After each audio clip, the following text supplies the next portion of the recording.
Good afternoon, students. Welcome to Power Electronics and Drives Lab session.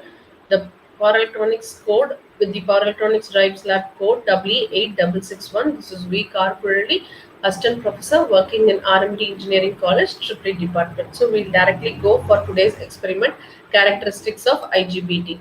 So this is the manual of characteristics of IGBT. Here we are going to aim of this experiment is to simulate the output and the transfer characteristics of IGBT using the software Multisim software, and the components that are required are IGBT, DC interactive voltage source, or and the ammeter probe to measure the current and the ground. The advantage of IGBT is that it is the combination of MOSFET and BJT. It has high input impedance like MOSFET and low on-state power loss like BJT, and it is also free from secondary breakdown like BJT. Hence, IGBT is highly advantageous, and hence we are going to draw the characteristics. The characteristics of IGBT is that it has two characteristics: the output characteristics and the transfer characteristics. So, it is a three-terminal device with gate, collector, and emitter. So, we will see the circuit diagram. This is the IGBT, the ammeter and the voltmeter present in the input side between the collector and the emitter. That is, collector and the emitter is the output characteristics, and the ammeter and the voltmeter present in between the collector gate and the collector are your input parameters used to measure the input parameters. So this is the multisim circuit. You will have the gate, collector, and the emitter. Across the collector and the emitter, you will place the DC voltage source that will measure the output parameters, and the current probe that is used to measure the current, and the input side you will have the gate emitter voltage across the gate and the emitter terminals. So directly we will go for the tabulation. So the tabulation is that output characteristics, as the name specifies, the parameters is drawn between the output parameters, that is collector emitter voltage and collector current, by keeping the input side parameter constant, that is your gate emitter voltage is kept constant. Then the transfer characteristics that is obtained by keeping the collector emitter voltage, that is your output side voltage constant, and vary the input parameter gate emitter voltage and the output collector current. So transfer characteristics is the combination of parameter from input side and output side.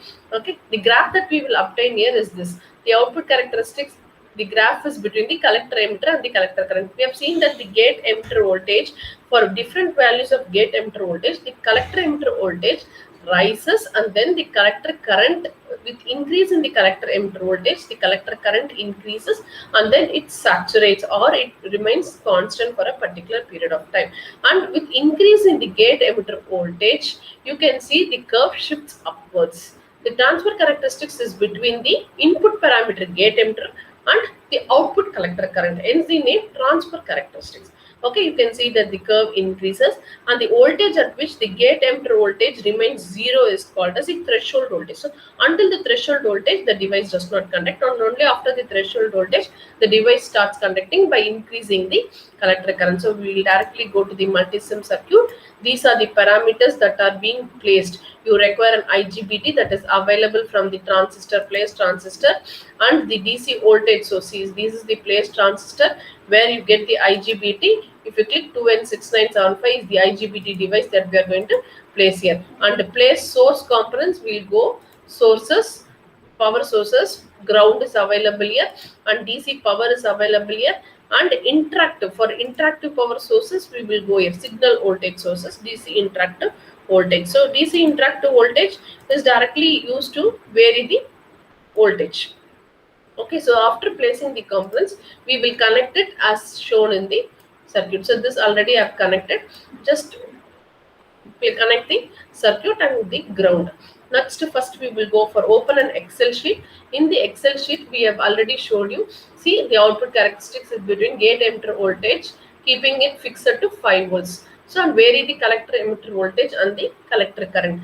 Now, I'm going to fix the gate emitter voltage to 5 volts. That is, the input side is fixed to 5 volts. So, let me open this and fix it to 5 volt. Now, vary the collector emitter voltage and note down the collector current. So I have already taken the readings here. 0 to 7 volt I am going to take. Now let me show you for 1, 3, 5 and 7. Okay. So first we will take 1 volt. 1 volt.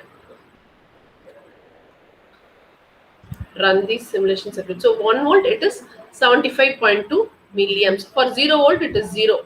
So you can keep continuously changing. You take it from 0, 1, 2, 3, 4, 5, 6, and 7. So I'm going to show you here for only 0 volt, 1 volt.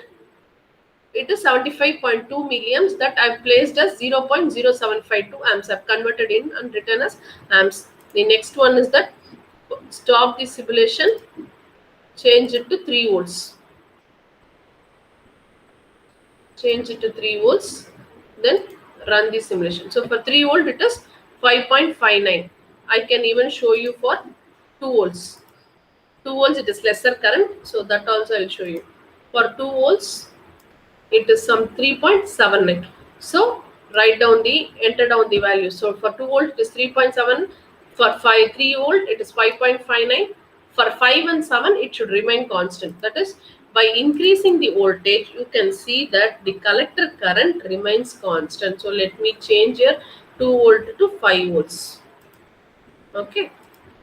Stop the simulation. I've changed now to collector emitter voltage to 5 volts.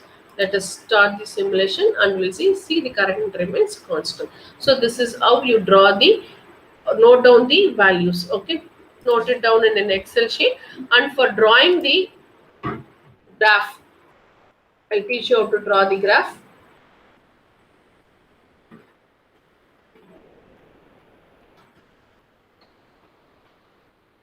Here, select the parameters between which you're going to draw the graph. I've selected between the collector emitter voltage and the collector current. Go to insert option, scatter, and the lines here. So this is how you can see that with increase in your collector emitter voltage, the collector current increases, and then after that it remains constant. So this is how you draw the graph. Now coming to the transfer characteristics, fix the output parameter to a constant value of 5 volt. Vary the gate emitter voltage from 0 to 6 volts and note down the collector current. So you can see that the collector current remains constant for a particular period of time, after which the collector current increases. So let me show you for 1 amps. For 0 it is 385 nano amps. For 1 volt it is 385. 2 volt it is 385 nano amps. All these are in nano amps.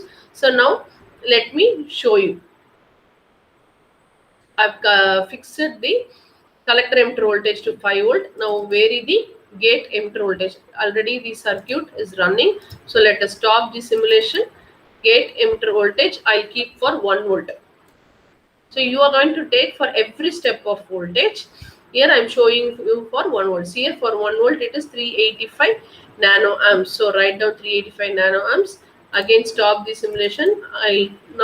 I increase by two values, but you should take it for every voltage. So for 3 volt, again run at 385 nano amps. Then again stop the simulation.